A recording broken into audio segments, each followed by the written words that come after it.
어떤 분이셨나. 오늘은 학대하는 아버지에 대해서 이렇게 공부하도록 하겠습니다.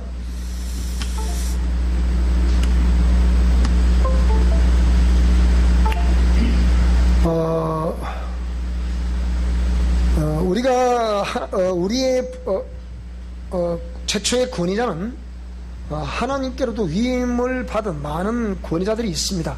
즉 말하자면 오늘 우리 부모님이 어머니 아버지가 우리의 권위자란다면, 또 우리가 그 유교 사상이 이렇게 팽배해 있었던 우리 사회에 있어서는 각 집안의 또 뭐 장남이라든지 뭐 장손이라든지 이런 사람들이 권위자이기도 하죠. 또 이제 부부간에는 남편이 권위자라고도 하기도 하고요. 사회 속에 나가보면 또 이렇게 우리가 학교의 교사들이, 그러니까 선생님들이 우리의 권위자. 또 나름 우리가 이제 성인이 돼서 직장 취직을 하게 되면 직장 상사가 하나님께로부터 또 위임받은 위임 권위자. 국가에는 대통령이 또 국가를 대표하는 정치가가 역시 하나님께로부터 위임받은 위임 권위자. 또 교회는 또 목회자가 또 하나님께로부터 권위를 위임받은 위임 권위자. 근데 이 권위자가 어떤 사람인가에 따라서 우리가 이 많은 하나님께로부터 위임받은 위임 권위자가 이렇게 있는데, 그 중에 우리가 가장 많은 영향력을 끼치고 우리에게 영적 유전자, 또 일반적인 유전자를 안겨다 준 최초의 권위자가 바로 우리의 어머니 아버지입니다. 그래서 우리 어머니 아버지가 나에게 어떤 이미지로 남아있나, 또 나에게 어떤 영향력을 끼쳤고, 우리 가문에는 어떠한 그러니까 그 가풍, 또 내지는 정신사상, 또 내지는 종교, 이런 것들이 있었느냐에 따라서 그 부모님들로부터 어떤 그 종교를 이렇게 재촉을 한다든지 이런 것들을 통해서 우리에게 최초의 권위를 통해서 우리가 영향력을 끼친 분이 우리의 어머니 아버지다. 그래서 이 심리학에서는 이런 또 정신분석학에서도 마찬가지고요. 우리가 일반적인 유전자를 이렇게 유전받았기 때문에 우리에게서 100% 그 유전자는 우리가 물려받았지만, 이것이 우리 당대의, 그러니까 당대 신앙인 나에게, 그러니까 어머니 아버지로부터 나에게 그 유전적인 요인이 나타날 확률은 약 50% 전후된다고 이렇게 학자들은 그렇게 말하죠. 그런데 우리는 거기에 더해서 영적 유전자 또한 우리가 아버지 어머니로부터, 우리 가정으로부터 이렇게 물려받았다. 그러면 이 영적 유전자 또한 우리가 이렇게 그러면 일반적인 유전자처럼 50% 전후에 어떤 영향력이 나타나고 있다고 보느냐라고 했을 때, 제가 이 조사해보면 바로 이해하면 이거는 약 한 80-90% 이상 영적 유전자에 영향력을 끼친다고 봐야 돼요. 특히 우리가 저도 당대 신앙이기 때문에 이걸 또 연구를 하고 또 연구를 하고 또 연구를 하고, 어디 이제 오늘 이제 인쇄소에 이제 박사 논문을 이렇게 이제 교정을 보고 이제 출간 나오면 이제 다음 주 중으로 이제 또 내지는 또 하여튼 7월 중으로는 재정 상황을 봐서 출간해야 되니까, 그럼 또 나오겠죠. 그러면 이 또 한 280페이지 이 정도 되니까요. 그러면 이런 내용들을 가지고 우리가 영적 유전자가 얼마나 중요하느냐. 우리 미션 코란도에서 영적 유전자는 핵심입니다, 핵심. 이런 것들을 잘 이렇게 우리가 이렇게 이해를 하셔야 되고요. 이것이 실제적으로 우리 가운데 직접적인 영향력을 끼치는데, 일단 우리가 사람은 영적 존재잖아요. 영적 존재이기 때문에 이 영적 유전자가 우리한테 흘러내려와서 이거는 그대로 우리 세포는 기억하고 있다 그랬잖아요. 그러면 그것을 자신도 모르게 본능적으로 말하고 행동하는 이런 모든, 그러니까 그 어떤 의식 체계, 행동 체계, 감정 체계, 또 영적 체계, 이런 것 모든 것들이 전부 다 우리가 다 나타나는 거예요, 이렇게. 그래서 이런 상황을 봤을 때 이게 논문이 나오면 얼마나 영향력을 끼칠는지 모르겠습니다만, 어쨌든 간에 이것이 나오면 이제 언제 한번 국민일보에다가 이렇게 우리 책을 쫙 하면 내가 한번 광고를 낼 생각이에요. 왜 그러냐면 이런 내야 될 필요성이 있다고 생각이 드는 거예요. 물론 그때 우리 뭐 이렇게 유튜브나 우리 동영상에서도 책이 이렇게 나가지만은요, 아직 우리 소책자나 이런 것들은 동영상에 내진 않았는데, 이런 것도 간단하게 이렇게 한 10분 타임으로 해서 우리가 이 책을 소개를 하고 뜻대로 만들고, 이게 하여튼 조금만 더 우리가 이렇게 이제 동영상 제작 기술만 조금만 더 나아지면, 또 뭐 카메라도 좀 제가 좀 바꿔야 될 것 같기도 하고, 조금만 나아지기만 하면 얼마든지 할 수 있겠다는 그런 생각은 듭니다. 자, 어쨌든 간에 이렇게 해서 나의 아버지는 오늘은 학대하는 아버지. 자, 최초의 권위자에 대한 심각한 신뢰감의 손상을 입게 되겠죠. 저는 우리 아버지만 생각하면, 그러니까 안 좋은 기억들은 많죠. 또 좋은 기억도 또 있지만은요, 하여튼 제가 볼 때는 약 반반 정도더라고요. 제가 분석을 다시 또 해보고 또 해보면요. 그런데 우리 누님 얘기 들어보면, 우리 누님은 또 아주 아버지에 대한 좋은 춤만 또 많이 가지고 들어고 보니까 사람마다 다 다른 모양이에요. 저는 딱 이 반반씩인데 보니까 우리 누님은 그렇게 많이 이렇게 중학교 때부터 이 진주로 유학을 왔었기 때문에, 그래서 이게 또 그전에는 또 이렇게 또 질병 치료를 해서 어릴 적부터 아주 병 때문에 많은 고생을 하고, 딸이 둘이었는데, 이게 큰 딸, 그러니까 우리 누님 위에, 그러니까 언니가 있었어요. 그 언니는 초등학교 5학년 때, 우리 동네 이 가와천이죠, 가와천. 여기 동네 앞에 거기가 좀, 하여튼, 어릴 때 굉장히, 그러니까, 물에 익사를 많이 한 동네, 그 동네예요. 우리 동네 보면. 그래서 우리 누이도 거기서 이제, 우리 큰 누이가 이제 초등학교 5학년 그 무렵에 아마 거기서 익사를 했어요. 그래서 참, 저 어머니가 가서 먹고 살았죠.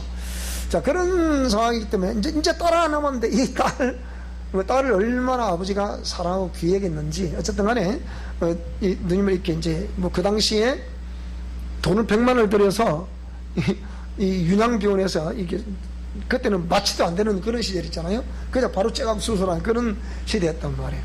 그래서 윤양 씨한테다가 이렇게 수술 받고 이제 참 나아서 지금까지 우리 살고 있지 않습니까? 그러니까 누님은 어찌 보면 아버지가 생명의 언인이죠.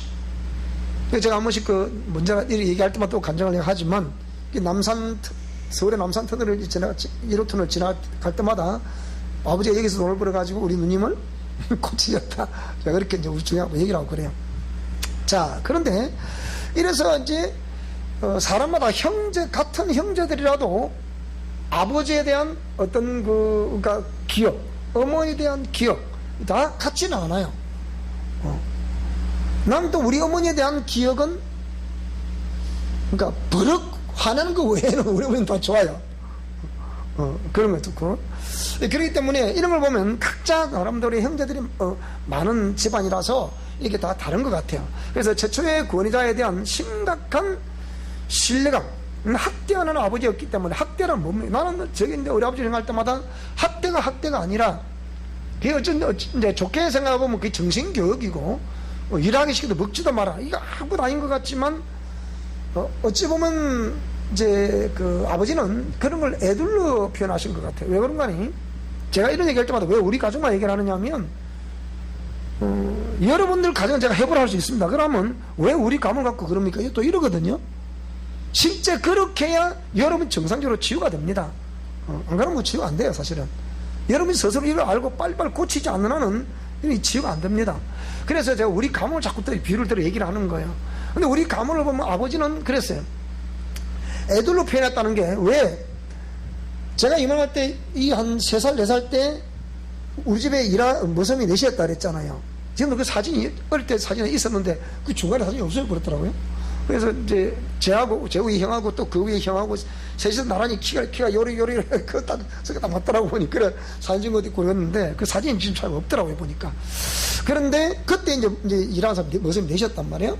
근데 이런 상황에서 이제 기울어버린 이 가문을 다시 이렇게 세우려고 그러니까, 여러분, 이게, 그때 당시가, 이제 우리 이제 군사혁명을 지난 이후에, 제가 어릴 시절, 우리 어릴 때 그랬잖아요.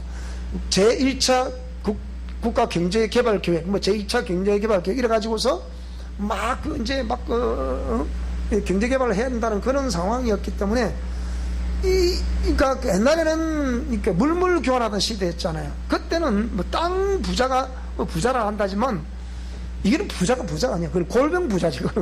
땅 막는 사람들은 골병만 들어. 그래서 이제 이런 걸 보면 그래서 이 기울어가는 가문을 일으켜 세우려고 막 백방을 노력하는데 안 되는 거예요. 근데 우리 제 위에 그러니까 형님이 제 위에 형님이 세 분이잖아요. 그 누님하고 4명이란 말이에요. 그 4명이 이제 이 장사한 사람이 있는데 원체 갑자기 가세가 기울어 버리니까 이 두 형님이 그 시절에 지금 다 70 중반 되신 분들이 고등학교 정도 나왔으면 다 잘 나오신 분들이 제가 볼 때 그래가지고 공무원 정도 할 정도 됐으니까 뭐 바보는 아니죠. 어쨌든 간에. 근데 이렇게 해서 됐으면 좀 이렇게 그 시절만 하더라도 이렇게 집안에 부모님이 큰 딸이라든지 큰 아들이라든지 이렇게 공부를 다 시켜놓으면 이들이 직장에 취직을 해서 동생들을 공부시키는 그 시절이란 말이에요. 근데 우리 아버지가 가만히 보니까 형님 두 분이 도무지 살림에 보탬이 안 되는 거예요. 이게 알코올릭 때문에.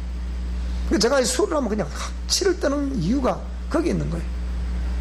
근데 참 이게 또 세월이 지나고 저도 이게 이제 또 성인이 되고 이제 노는 게 접어들다 보니까 이것은 이게 이해가 되는구나. 왜 사람들이 이렇게 시골에 일하시는 분들이 그 알코올릭에 빠질 수밖에 없는가, 중독에 빠질 수밖에 없는가를 이해가 되는 거예요. 제가 일을 해보니까 일이 얼마나 힘드니까 그 시절에 먹을 게 없잖아요. 먹을 게 없으니까 막걸리를 자꾸 마시 막걸리 마시다가 이 중독이 되고 거기다가 이제 소주를 자꾸 마시게 되는 거죠. 자, 이래 돼서 이거 이제 그 유전자가 우리 형님들한테 있다 보니까 이분들도 알코올릭에 빠지게 되고, 그러니까 아버지가 그걸 도저히 이 질서가 안 잡히니까 형님들은 매일 밖으로 튀어나가고 매일 등산이나 다니고, 그러니까 이제 집에 이제 잔소리 듣는 대상이 누구냐? 우리 형하고 재우이 형하고 제가 둘이서 잔소리 듣는 거예요. 그러니까 일하기 시켜도 먹지도 마라.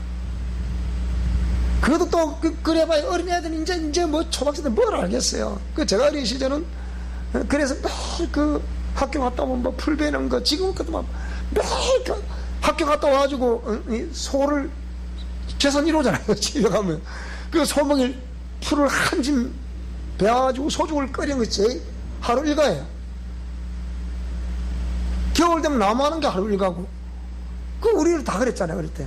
그러니까 이런데 아버지가 당신도 계속 이렇게 다른 친구들 다 학교를 가는데 학교를 못 가는 그 아픔도 있는데 그것도 모르고 그냥 일하기도 먹지도 말라니까. 더군다나 그러다가 또 이제 교회까지 다니니까 이게 얼마나 핍박이 심한지. 그러니까 이런 것들을 겪다 보니까 이 최초의 권위자에 대한 심각한 신뢰감, 이게 권위자에 대한 신뢰감. 사실 저도 이렇게 권위자에 대한 그렇게 신뢰감 별로 없어요. 제가 이런 걸 보니까 이게 우리 한국의 대통령이 지금 잘한다고 하는데 제가 볼 때 별로 잘하는 것 같지가 않아요. 이제 자꾸 머리가 자꾸 터다 보니까 이 여러 가지 분석을 해보는데, 제가 지금 그래 우리 이 선생님한테 신문 스크랩을 이만큼 해줬어요. 이거 다 붙여놨어요. 하나씩 다 언더라인 해가지고. 그건 제가 하는 얘기고 신문에서 하는 얘기예요. 근데 거기에서 지금 현재 정치 상황을 뭐라고 보느냐, 또 종교 상황을 뭐라고 보느냐, 뭐 종교하고 정치밖에 더 있습니까? 그래서 좀 나는 우리 성도들에게 의식을 좀 띄워주고 싶은 거예요. 나름대로 다 생각이 있지만 의식을 그래서 그렇게 하는데, 어쨌든 이런 권위자, 제가 이제 그런 상황에 자라가지고서 이렇게 그 권위자에 대한 불신감이 없잖아, 있죠. 그래서 이런 것들을 갖고 있다 보니, 그래서 제가 이제 원래 있던 진주에 있던 이 모 교회에서도 제가 10년 청년기, 그러니까 제대하고 온 이후로부터 시작해서 30대 후반까지 약 10년을 개척 멤버로 활동을 하고, 그래서 또 강사가 될 때까지 또 신앙을 하고 하면서 얼마나 열심히 했겠습니까? 그때는 노라는 게 없었습니다. 무조건 그냥 목사님 시키느라 하면 네네네, 명령하면 네네, 이래가지고 교회를 부흥시키고 교회를 짓고 그래서 또 이제 개척을 해 나가고 이런 상황인데, 참 서름을 많이 받았죠. 그래서 일단 목회자에 대한 그런 첫 목회자였으니까, 첫 목회자. 그리고 우리 아우 목사님 여기 목사 안수할 때 그 우리 촌의 시골교회 유수교회에 있던 거기서 그 통합체교회예요. 거기는요. 그 있던 첫 이제 목회자, 그 당시 이제 전사님, 그 당시 전사님, 지금 목사님이죠. 그때는 전사님 모시기도 힘들어가지고 제가 목회를 할 때였으니까. 그래서 그 분을 이제 모셔서 이제 그래도 처음 우리가 만난 이제 목회자라 해서 수소문 어떻게 해가지고 보니까 집사람 우리 이종 처남되는 그 목사님이 지금 장위에 있는데, 장위열방교라 우리 전남 목사예요. 근데 그 같은 노예에 있는 거 보니까, 그래, 이거 잘 됐습니다. 그러면 오라 하십시오. 권사 취임도 그 안수 집사도 안수기도 내야 되고, 장로님도 해야 되고, 또 목사도 해야 되니까 다 다르니, 그러니까 다 오라고 하십시오. 해가지고 하려니까 다 그것도 제가 지금 볼 때는 역시 그렇구나. 그 생각해 봐야 된다 이러는 거예요. 초청을 했더니. 지금 은퇴하셨겠죠. 그래서 난 첫 목회자라 해서 정말 그 오랫동안 기억 잡았다 언제 한번 모셔야지 생각하다가 겨우 한번 모셨는데 그렇게 반응을 하는 거예요. 그러니까 그렇구나. 인생을 살아보니까 저분도 아니었구나, 그런 생각이 드는 거예요. 여러분 제자가 정말 처음 나와서 그렇게 은혜를 끼쳤던 그 목회자를 모시고 싶은 마음이 있어서 모셨더니 제자가 아니에요. 어찌 보면 모셨더니 이런 자에 거절을 하니까 여러분 그 거절을 당해보면 있나요? 이런 자에 거절을 하는 거예요. 그래서 이것도 왜 그럴까. 그리고 이제 학교를 다니면서도 제가 그랬잖아요. 제가 이렇게 좀 반항심이 자꾸 생기니까 권위자한테 반항심이 생기는 거예요. 그러니까 또 저희 집안에는 또 이렇게 하여튼 영적 유저 중에서 방랑벽이 또 방랑벽이 있어가지고 막 그냥 우리 어릴 때 농땡이라고 그랬죠. 그래서 막 가봐야 학교 보내주지도 않고 그냥 공부를 해봐야 그다음 진학도 못하고 그러니까 공부할 가치가 없잖아요. 이유가 없잖아요. 그러니까 빨리 졸업했으면 좋겠다. 그래가지고 이제 얼마나 방황했는지 모릅니다. 그러다가 제가 그랬잖아요. 어쩌다가 학교에서 담배 피다가 들켜가지고 그래가지고 지금도 이름 많이 국사 선생님 이름이 강방현 선생이라 지금 많이 잡습니다. 이 태권도 집단이에요. 때문에 될 수도 없고 그냥 밀대봉다 요런 거 가지고 이 밀대봉 이거 40대를 때려 이래가지고 항해도 맞다 보니까 항해 처음에는 욱이나 맞다 골말에 엎드려 버치면 탁 버치는데 막 이래 있는 때리는 거예요. 지금 같으면 그건 완전히 교사 그만둬야 됩니다. 그런 폭력이 어디 있습니까? 한 대도 세 대 맞다고 나이 되겠다. 이볼 피가 뿜뿜 나잖아요. 우리 때리니까 있는 힘을 다 때리니까 그러니까 막 악에 바치니까 막 이를 악물고 좋다 한번 해봐라.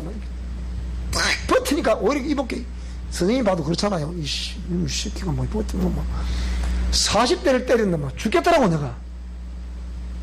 그러니까 교사들에 대한 어떤 교사에 대한 어떤 좋은 이미지가 없잖아요.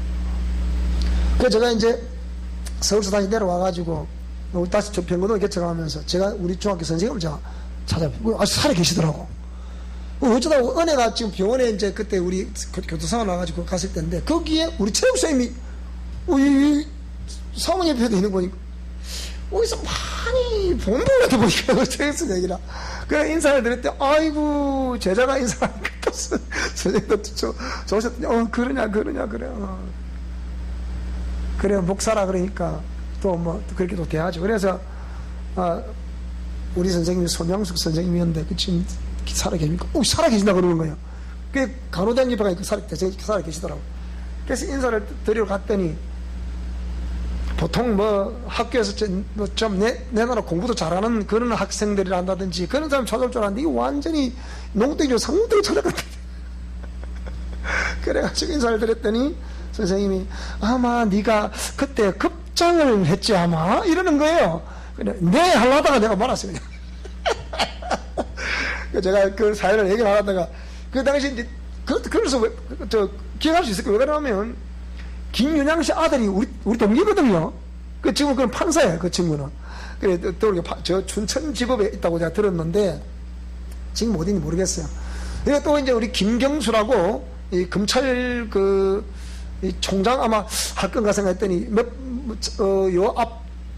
그러니까 박근혜 정부 때 그때 뭐 어떤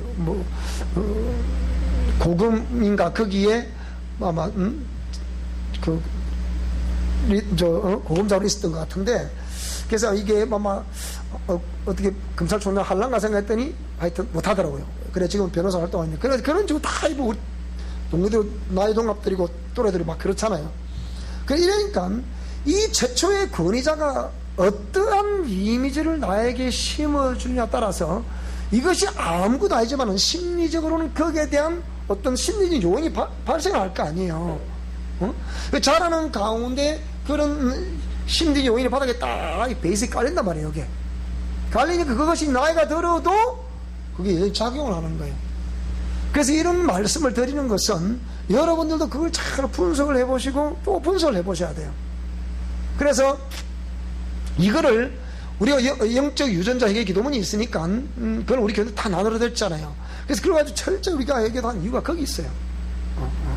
그래서 이 최초의 권위자에 대한 심각한 신뢰감, 그게 손상을 입게 됐잖아요. 그럼 이거는 그러니까 아버지나 어머니에 대한 그 신뢰감이 주어지지 않아서 그런 것인데, 이것이 성장하고 성인이 되었어도, 그러니까 이게 차일드 자라잖아요. 이게 예를 들면 차일드, 어린 시절에 그 자아가 형성된 자아가 지금 성인이 되고 지금 장년이 되었어도 여전히 그 습관이 있다, 나타난다는 거죠. 이거는 과학에서 다 증명된 거니까. 그런 것이 약 50% 정도에 나타난다 했는데, 영적 유전자를 강조하는 우리 쪽에 보면 그거는 분명히 8, 90% 이상은 나타난다 이 말이에요. 분석을 해보면. 자, 그래서 이것은 최초의 권위자에 대한 심각한 신뢰감의 손상을 입은 그것이 일생의 이 권위자에 대한 어떤 불신감으로 겉으로는 이렇게 그냥 신뢰한다 하지만 내면에는 불신하는 거예요. 안 믿는다 그 얘기예요. 그리고 대인관계의 심각한 훼손이 온다는 거예요. 그런 것들 때문에. 왜? 기본적으로 거기에 대한 불평 불만이 딱 있잖아요. 이렇게 내재되어 있잖아요. 그럼 이것이 사람을 특히 그와 비슷한 성품의 소유자라든지 성격의 소유자라든지 이미지를 가진 사람을 딱 만나면 그대로 투사가 된다는 거예요. 그때 그 A라는 사람, 그 어머니의 권위자인 어머니, 권위자인 아버지에 대한 그 부정적인 감정, 그걸 그때 표현해야 되는데 표현을 못 하잖아요. 옛날에는 표현이 어딨습니까? 그냥 어른들 뭐라면 고개가 푹 눈물만 뚝뚝 흘리던 시절이잖아요. 그러니까 표현을 못 한단 말이에요. 그러니까 그걸 표현 못하고, 그러니까 안에 분노가 얼마나 많겠어요. 그러니까 활발한 사람일수록 이렇게 필드 형일수록 그 분노는 굉장히 강합니다. 그래가지고 이것이 그때는 어렸기 때문에 그 분노를 표출을 못하는 거예요. 표출을 못하다가 이제 성인이 됐잖아요. 성인이 되니 그 분노를 그때 표출하기 시작하는 거예요. 그 표출은 대상이, 이 대인관계에 심하게 훼손을 했는데, 이것이 이제 우리가 직장에서 그 대인관계에 심각한 이제 오판이 오는 거예요. 왜 내가 자꾸 저 사람 저렇게 내가 인식을 하지, 바라보지? 왜 그런 감정으로 자꾸 대하지? 이래 된단 말이에요. 그래서 대인관계에 문제가 오는 거예요. 자, 그러면 실제는 그렇지 않은데 내 내면이 어떠하기 때문에 상대방이 마치 나를 그렇게 보는 것처럼 느껴진단 말이에요. 그러니까 옛날에 거기에 감정 표출, 그 권위자였던 어머니, 아버지의 감정 표출을 했어야 되는데 그때 못하고 이 감정 표출을 어디 한다? 이 직장의 동료들이라거나 상사라거나 후배라거나 이들에게 그 감정 표출을 한다 이 말이에요. 무슨 말씀이 되십니까? 그리 되는 거죠. 그러다가 이런 이제 상처가 많은 사람들은 보통 남성들은 이래 되면 방랑백이 심하게 돼요. 자꾸 집어나가게 됩니다. 여성들은 빨리 이 집을 탈출해서 어떻게 해요? 그런 무능한 아버지 같은 사람 만나지 않고 정말 나를 잘 보호해주는 사람 만나야지.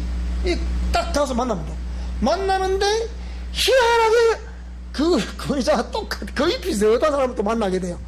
이게 또 놀랍다는 거예요, 또 이게. 그래서 자꾸 이게 그러니까 일반적인 유전자가 50% 전후에 나타나는 걸 말했을 때 영적 유전자는 그와 똑같아. 또 겪잖아, 밑에 이래서. 이걸 여러분 그렇게 되기를 원하십니까? 그건 아니잖아요. 그래서 이걸 지금 가르치는 거예요. 무슨 말씀 이해되죠? 그래서 대인관계에 심각한 훼손과 불신이 있다. 그러면 빨리 여러분 예를 들면 우리 교회 같으면 목사님이 나를 미워하시나 보다, 싫어하시나 보다, 오해가 있으시나 보다 이렇게 생각하지 말고 여러분 자신 스스로 자신을 이렇게 돌이켜 보라는 것입니다. 무슨 말씀이 되죠? 그래서 여기 그러다 보니까 권위자에 대한 심각한 불신감이 늘 안에 깔려 있는 거예요. 안에 불신감. 그러니까 이게 어디서부터 이게 출발됐냐? 학대하는 아버지, 학대했던 어머니로부터 이게 출발이 됐다고 보는 거예요. 자, 그래서 그렇게 되면 최종 권위자인 하나님에 대한 이제 불신감이 자꾸 생긴다는 거예요. 왜? 이분이 최종적인 권위자잖아요. 그분으로부터 어떤 위임받은 권위가 가정에서는 가장인 아버지, 또 어머니, 또 내지는 남편 이래 되는 거잖아요. 또 우리 옛날 이렇게 또 유교 사상이 심했던 집안에는 또 집안의 장손은 절대잖아, 절대. 자기 마음대로 하잖아요. 그러니까 이런 것 때문에 왜 지금은 그런 게 이제 많이 법이란 게 있어가지고 많이 다르죠. 옛날에는 거의 대부분 다 그렇잖아요. 장남이 몇 계시네 그러고 보니까. 그러니까 그렇듯이. 그러니까 이 결국은 이렇게 거슬러 올라가면 결국 하나님이 최종 권위자랍니다. 그러니까 이 권위자에 대한 불신감은 그 하나님에 대한 불신감으로 계속 이어진다는 거예요. 여기는 하나님을 믿는다고 하는데 또 여기도 믿는다고 하는데 실제로 상황에 들어가면 그 하나님에 대한 신뢰도가 떨어진다잖아요. 불신한다잖아요. 그래서 그렇게 된 불신감이 어떻게, 그래서 우리가 하나님이 두렵다, 목사님이 두렵다, 때로는 들을 때도 있어요. 그렇지만 매일 그렇게 두렵다는 생각이 있는 것은 여러분 생각해 보셔야 돼요. 과연 그 권위자 때문에 그런 것인지, 아니면 학대하는 아버지, 무능한 아버지, 어떤 이런 아버지 때문에, 무서운 아버지, 그런 아버지 때문에, 어머니 때문에 그 감정 체계가 있어서 권위자를 그렇게 바라보고 있는 것인지, 그건 우리 자신들이 일단 우리 자신을 한번 돌이켜 봐야 된다는 거예요.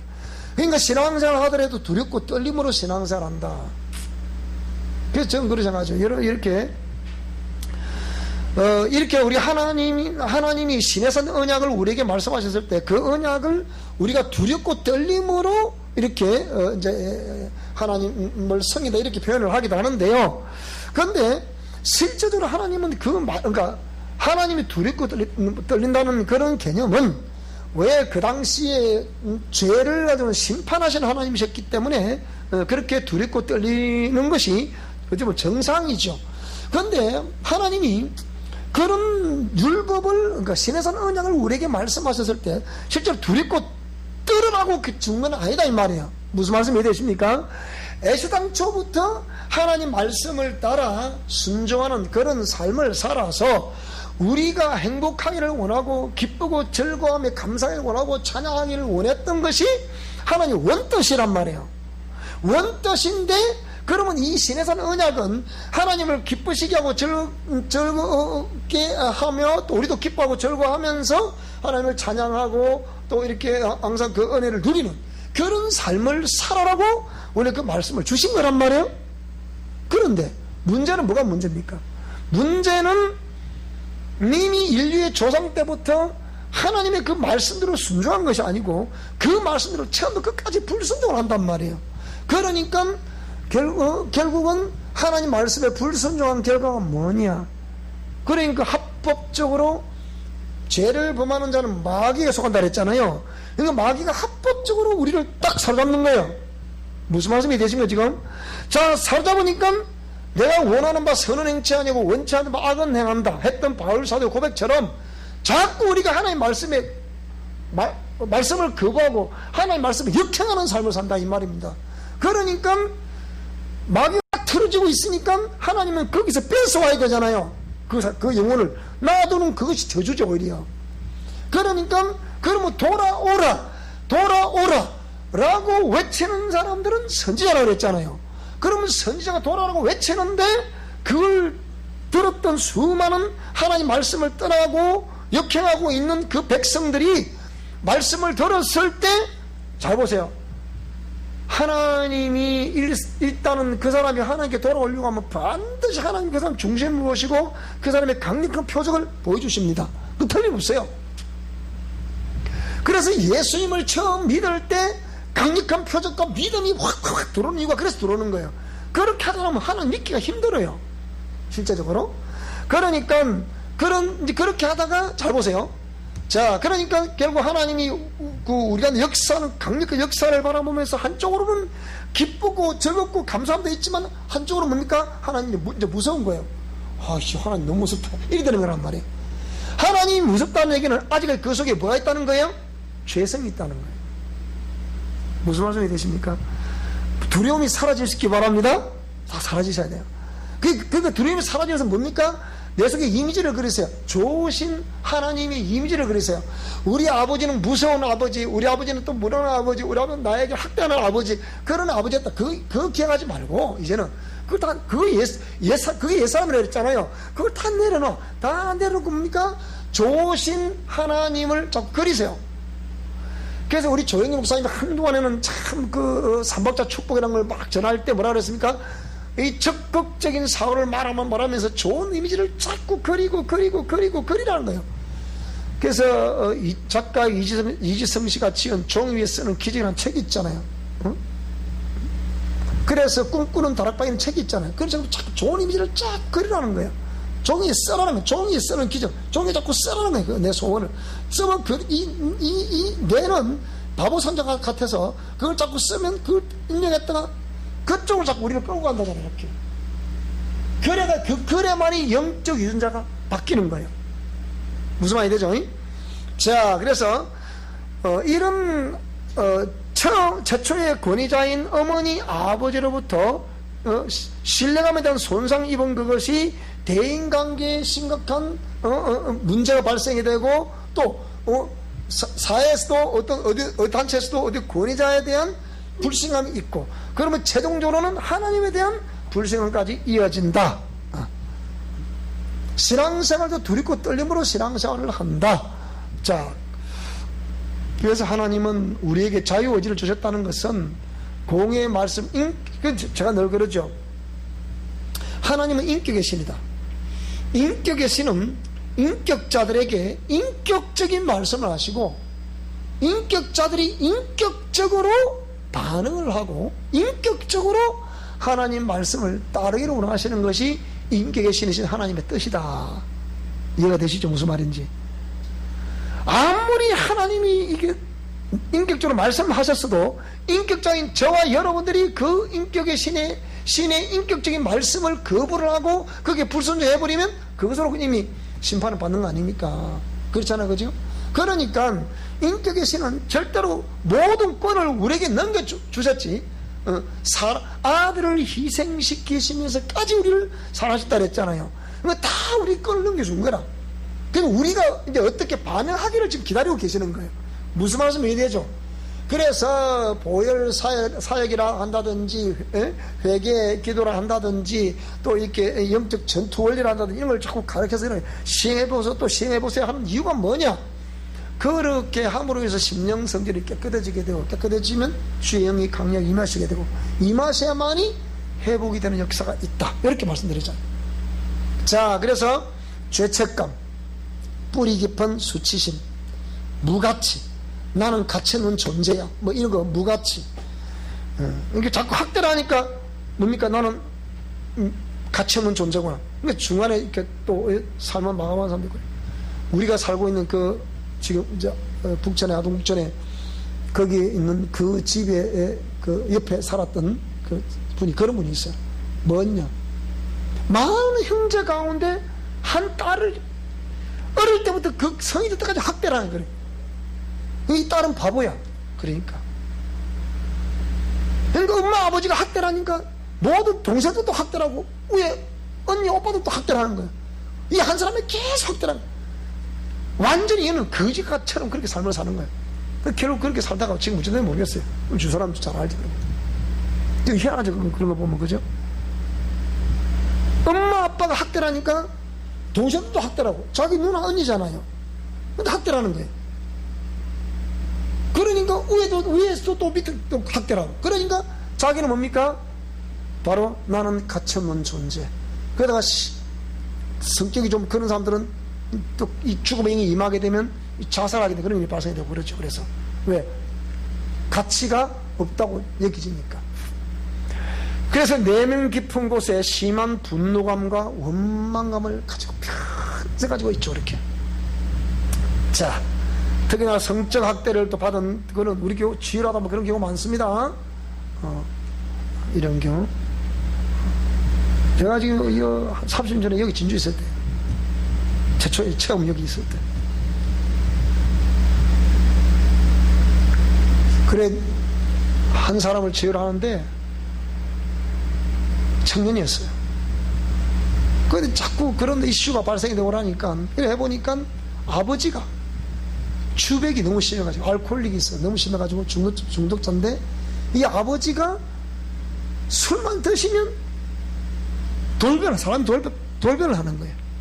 그래서 그런 성적 학대라는 경우가 많이 고랬는데, 그때부터 제가 치료를 계속 해왔었으니까.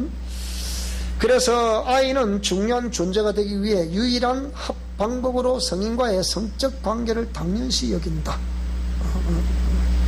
부부관계가 좋지 못할 때 딸은 아버지의 예쁜 인형, 작은 공주가 된다. 이렇게 또 하긴 한데, 아들은 어머니의 작은 남자나 중요한 사람. 지금도 이런 어머니 관계를 못 벗어나서 가정이 깨지는 경우가 상당히 많습니다. 실제 우리 집 가보면요.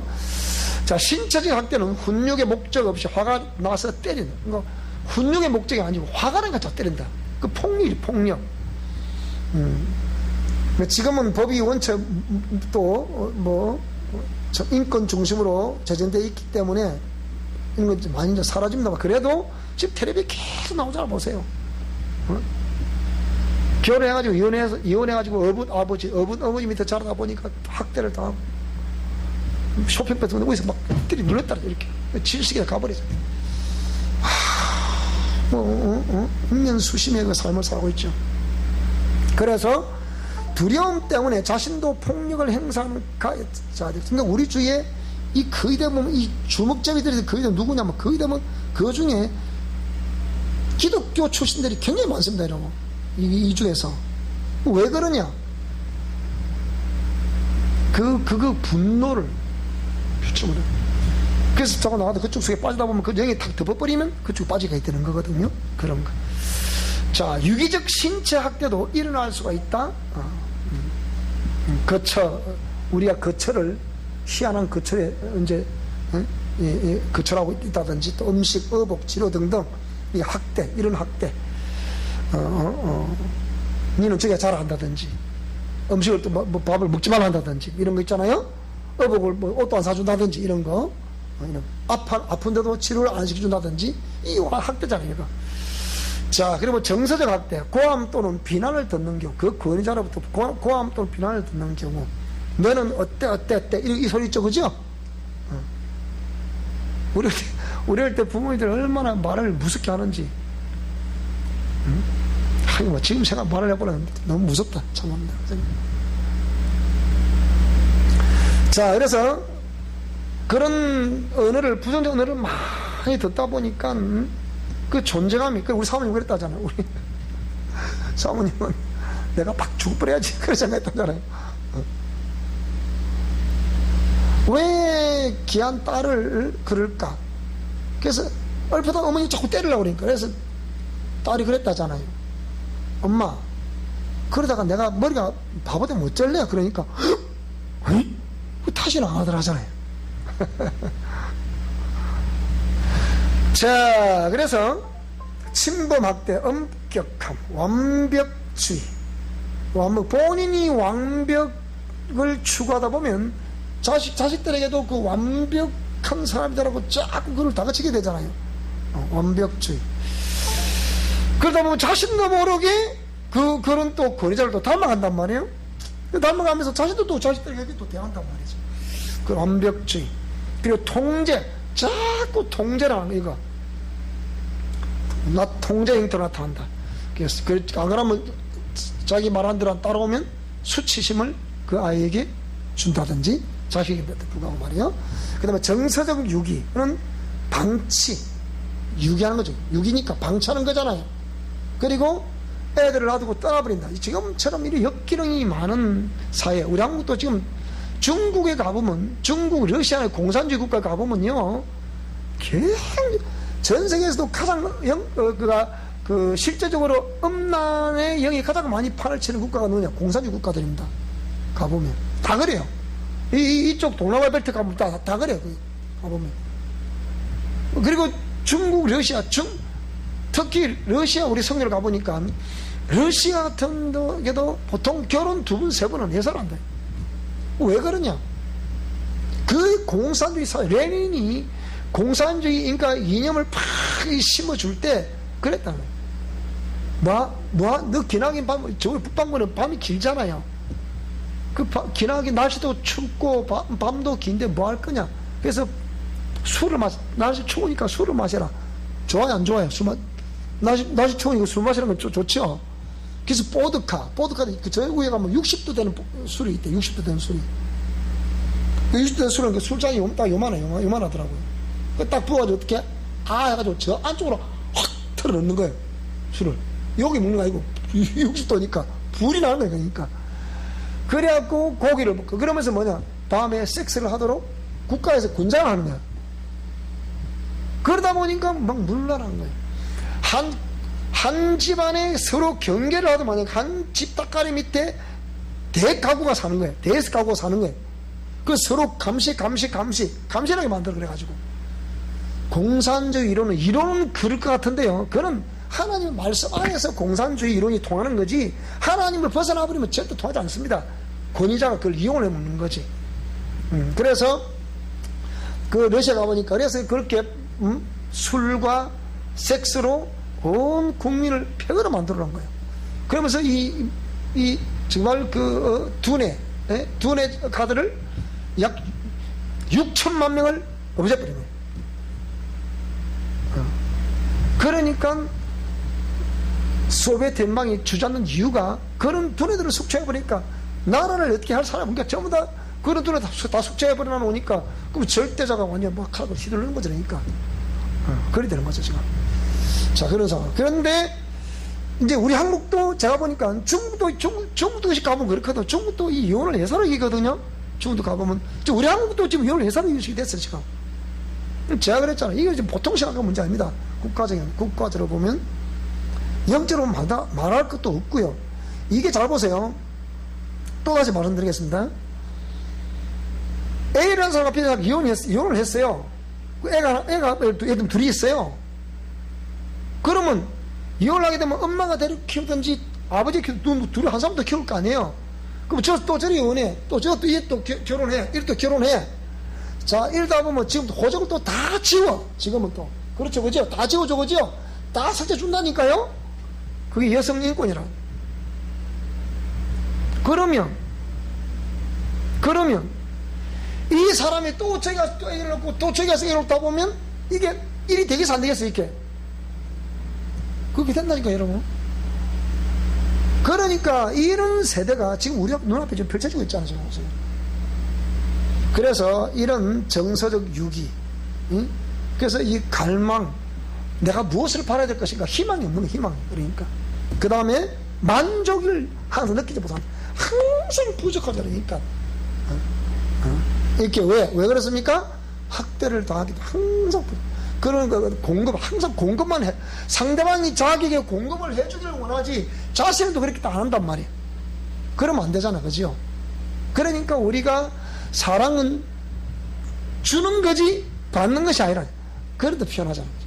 어쩌다 보면 그래 우리는 사랑은 받을 수도 있고 또 줄 수도 있어야 된다. 그렇게 정리를 잘 하시면 되겠습니다. 하여튼 이런 경우들을 쭉 들어보면 우리가 들어보고 자신을 빨리빨리 정리를 해서 자신의 그 의식 체계를 하나씩 이렇게 잘 가꾸어 갈 수 있기를 바랍니다. 자, 그래야만이 우리가 설령 나의 어머니 아버지는 또 내가 삶을 살아오면서 그런 학대를 당했다고 하더라도 우리가 빨리 깨닫고 우리 자신의 의식으로 정리를 해서 그런 감정이라든지 그런 모든 체계들을 우리 자녀들에게는 물려줘서는 안 된다. 그래서 우리 자녀들이 항상 아빠인 나를 보고 또 엄마인 나를 보고 우리 아들, 딸들은 항상 자긍심을 가질 수 있도록 아빠에게 얘기만 하면 어떤 일을 우리 아빠는 처리해 주신다.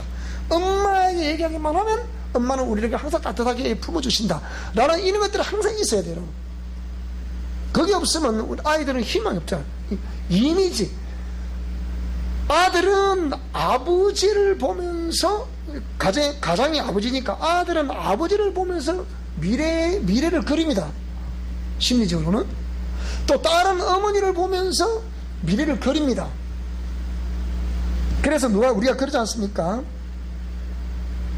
그 엄마를 보면 그 딸을 안다든지 그 아빠를 보면 그 아들을 안다든지 이렇게 보통 우리 표현을 하죠. 그래서 그렇게 표현한 거 아닙니까?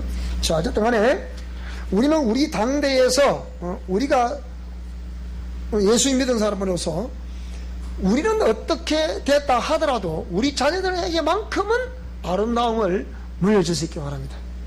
따스한 사랑을 물려주고 또 그들에게 희망을 가질 수 있도록 하나님 말씀을 들려주고 나는 그전에는 하나님 말씀이 없을 때는 내가 인생을 왜 살아야 되는지 저도 그 허무 때문에 그런 왜 좋은 이미지가 없었기 때문에 그래서 삶은 뭐 하겠나 왜 빨리 가는 게 낫지 저도 그렇게 생각했거든요. 그래서 아무도 모르고 우리 가문에 죽음의 역사가 있잖아요. 우리 가문에. 그래서 아무도 모르게 나도 이렇게 딱 원샷 하려고 하다가 하기 전에 내가 생각 한번 해봐야겠다. 그래서 제가 좀 살았습니다. 그래가지고 그래서 제가 예수 믿게 됐잖아요. 그러니까 그 꿈을 심어주고 희망을 심어주는 것은 누가 해야 된다고요? 엄마 아빠가 해야 됩니다. 지금이라도 우리가 설령 우리 환경이 어떠하다 하더라도 우리 자식들에게 아름다운 희망의 얘기를 들려주고 또 믿음의 얘기를 들려주고 그런 아름다운 이미지를 가질 수 있도록 그렇게 할 수 있기를 바랍니다. 그래서 우리 자녀들이 반드시 제가 명문 가문으로 바꿔지게 도와주시옵소서 그렇게 기도하는 이유가 거기 있습니다. 매일 축구나 하나님 이 가문이 명문 가문이 되게 해주세요. 그냥 기도한 거 아닙니다. 저는 그 남들은 그냥 명문 가문이라는 여러분 다 들어도 알 수 있는 얘기 그 표현을 쓰는 거지만 그 표현 속에는 제 인생을 다 겪어왔기 때문에 진짜 여기서 변화되어서 명문 가문이 되게 해주세요. 그 기도거든요. 그건 저는 피를 토하는 기도입니다. 그 기도가 아무것도 아닌 것 같지만 그래서 여러분 우리 가문이 전부 다 예수님으로 말미암아 아름다운 명문 가문이 될 수 있기를 주 여러분 축복합니다. 기도하겠습니다. 하나님 아버지 이런